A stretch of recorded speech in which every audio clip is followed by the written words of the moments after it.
आज आपण कंटोळ्याची भाजी बनवणार आहोत।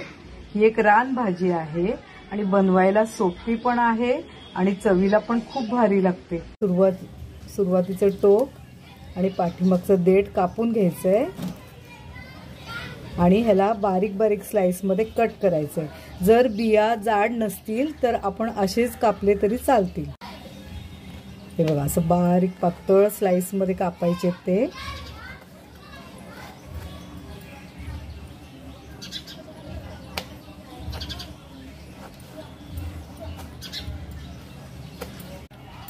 अशा जर कडक जून बिया असतील तर त्या काढून टाकायच्या, म्हणजे खाताना कचकच लागत नाही।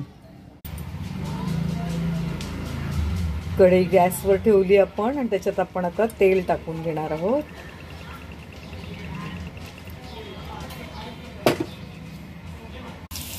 थोडं जिरं चांगलं तडतडलं की मग त्याच्यामध्ये थोडं कांदा टाकून घेणार आहोत। कांदा पटकन फ्राय होण्यासाठी आपण त्याच्यात थोडं मीठ टाकून घेणार आहोत। कांदा फ्राय करताना आपण त्याच्यात 2-3 हिरव्या मिरच्या पण कट करून टाकणार आहोत। आता कांदा छान परतून घ्यायचा आहे।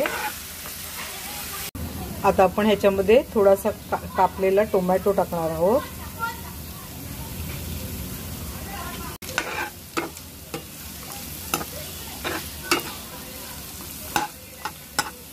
कांदा टोमॅटो पटकन शिजावा म्हणून ह्याच्यावर आपण झाकण ठेवून घेऊया। 5 मिनिटांनी आपण झाकण काढून घेतलंय। याच्यात आपण आता भिजवलेली चण्याची डाळ टाकून घेणार आहोत। चण्याची डाळ आता आपण चांगली मिक्स करून घ्यायची आहे आणि ही कांदा टोमॅटो बरोबर शिजायला ठेवायची आहे, म्हणून परत झाकण ठेवूयात आपण त्याच्यावरती।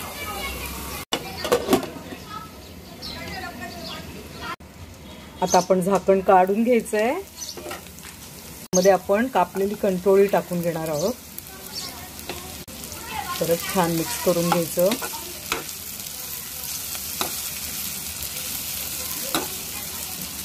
आता हळद घालायची, लाल तिखट घालायचं। लाल तिखट मी थोडंसंच घातलंय कारण आपण हिरव्या मिरच्या पण कापून टाकलेल्या आहेत।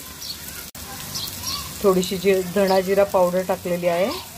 कांदा तळते वेळेस आपण मीठ टाकलं होतं म्हणून आता मी मीठ थोडं टाकून घेणार आहे। परत ती सगळी मिक्स करून घेऊयात, म्हणजे सगळा मसाला आपण जो टाकलाय तो त्या भाजीला लागेल। आणि आता परत आपण ह्याला वाफेवर शिजायला ठेवून देऊयात। ताटात पाणी घेऊन वाफेवरच शिजून द्यायची ही भाजी। आता आपण झाकण काढून बघू आणि आता आपण बघूया डाळ शिजली आहे का। हां,